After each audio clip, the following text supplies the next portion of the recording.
खबरों में आगे बढ़ते हुए अब रुख करेंगे हिमाचल प्रदेश की खबरों का, जहां होने वाले विधानसभा चुनाव को लेकर चुनाव आयोग कभी भी आदर्श चुनाव आचार संहिता लागू कर सकता है। बताया जा रहा है कि चुनाव आचार संहिता को 13 अक्टूबर के बाद चुनाव आयोग लागू कर सकता है और नवंबर के दूसरे हफ्ते तक मतदान किया जा सकता है, जिससे पहले साल 2017 में भी 13 अक्टूबर से आदर्श चुनाव आचार संहिता लागू की गई थी और अब ऐसा माना जा रहा है कि जल्द ही चुनाव आयोग आदर्श चुनाव आचार संहिता यानी कि कोड की घोषणा कर सकता है। 13 अक्टूबर का वो दिन ऐसा माना जा रहा है जिसके बाद चुनाव आयोग आचार संहिता की घोषणा कर सकता है और नवंबर के दूसरे हफ्ते में मतदान हो सकता है। दिसंबर के महीने में इसकी काउंटिंग होगी। सहयोगी राजेंद्र ज्यादा जानकारियों के साथ फोन लाइन पर जुड़ चुके हैं। राजेंद्र, 13 अक्टूबर के बाद ऐसा माना जा रहा है कि चुनाव आचार संहिता लग सकती है, क्या कुछ अतिरिक्त जानकारियां इसको लेकर मिल पाई हैं? राजेंद्र। जैस्मीन, अगर हिमाचल प्रदेश की बात करें, जो ऊंचाई वाले क्षेत्र हैं वहां पर 15 नवंबर के बाद जो बर्फबारी का दौर है वो शुरू हो जाता है। ऐसे में जो विकट परिस्थितियां हैं वो मतदान के लिए ऊंचाई वाले क्षेत्रों में, खासकर ट्राइबल पांगी भरमौर वाले क्षेत्रों में जो मतदान है वो फिर मुश्किल हो जाता है। ऐसे में हर बार ही चुनाव आयोग की कोशिश रहती है कि 15 नवंबर से पहले हिमाचल प्रदेश में चुनाव करवाए जाएं। अब इसको लेकर अगर हम कहें तो 2017 में भी 13 अक्टूबर को चुनाव हुए थे। इसके अलावा अगर 2012 की बात करें, 2012 के विधानसभा चुनाव भी 13 अक्टूबर के आसपास आचार संहिता लग गई थी और उसी समय जो है तो मतगणना भी हुई थी। तो ऐसे में उम्मीद लगाई जा रही है कि इस बार भी 13 अक्टूबर के आसपास चुनाव आचार संहिता हिमाचल प्रदेश में लग सकती है और जो मतदान है नवंबर के दूसरे सप्ताह तक जा सकता है। 15 नवंबर से पहले चुनाव आयोग की कोशिश रहेगी कि हिमाचल प्रदेश में मतदान हो सके।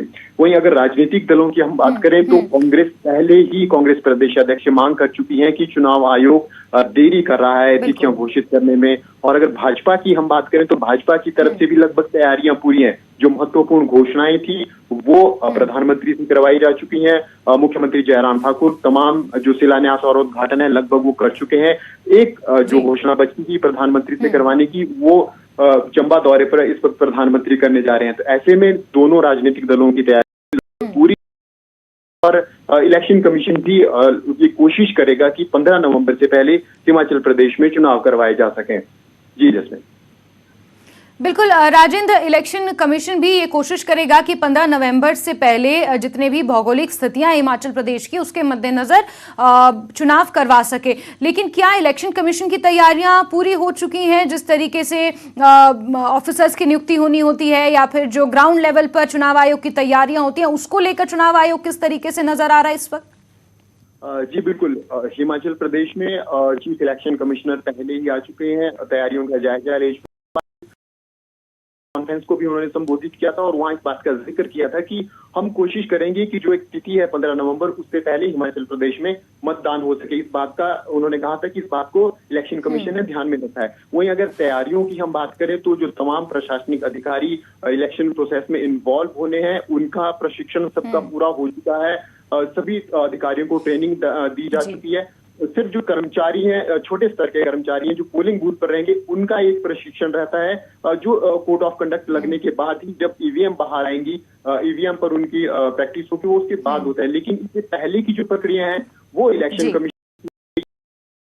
जब हम इस बारे में बात की गई तो उनका कहना था कि पूरी तरह से तैयार है कि नवंबर के फर्स्ट वीक या दूसरे वीक में जब भी वोटिंग होती है तो जो मशीनरी है वो पूरी तरह से तैयार है। तो ऐसे में ये उम्मीद लगाई जा सकती है कि 13 तारीख या 14 या 15 को हिमाचल प्रदेश में आदर्श चुनाव आचार संहिता लागू हो सकती है। बिल्कुल। साथ ही राजेंद्र, अगर चुनाव आयोग की तैयारियों का जिक्र यहाँ पर किया जा रहा है तो चुनाव आयोग की तरफ से क्या वो स्पेशल अरेंजमेंट्स हैं जो किए जा रहे हैं? क्योंकि जानकारियों के मुताबिक दिव्यांगजनों के लिए और बुजुर्गों के लिए चुनाव आयोग ने कुछ व्यवस्थाएं की हैं कि ईवीएम को एक वैन बनाई, जो लोग मतदान केंद्र तक नहीं पहुंच सकते ईवीएम उन तक पहुंच जाएगी और वहां पर वो अपना मत का इस्तेमाल कर सकते हैं। ये कुल मिलाकर चुनाव आयोग की तैयारी है ताकि 100% जो वोटिंग है वो की जाए।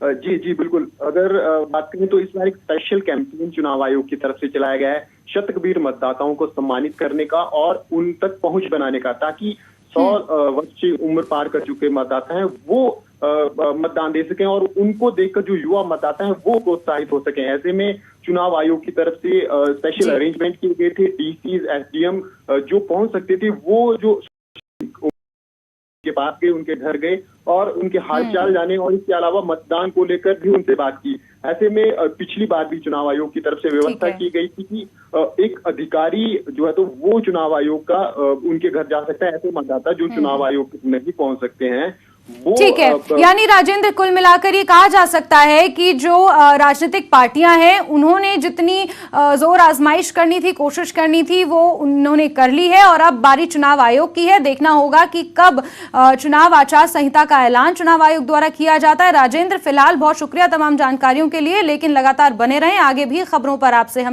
लेंगे। चलिए आगे।